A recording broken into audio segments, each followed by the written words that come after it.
TV show Tarak Mehta કા ઉલ્ટા ચશ્મા છેલ્લા 16 વર્ષથી લોકોને હસાવી રહ્યું છે। બાળકોથી લઈને વૃદ્ધોને પણ આ શો જોવો ગમે છે।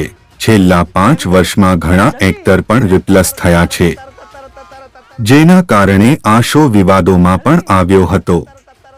તેવામાં એક ખુશીના સમાચાર આવી રહ્યા છે કે હવે આ બે એક્ટરની એન્ટ્રી આ શોમાં થવાની છે। તારક મહેતા કા ઉલ્ટા ચશ્મામાં અમન સેહરાવત બાદ બે નવા મહેમાનો પણ શોમાં એન્ટ્રી કરવા જઈ રહ્યા છે। હવે તારક મહેતા કા ઉલ્ટા ચશ્મામાં પ્રખ્યાત સિંગર એક્ટર ધ્વની ભાનુશાલી અને આશિમ ગુલાટી જોવા મળવાના છે।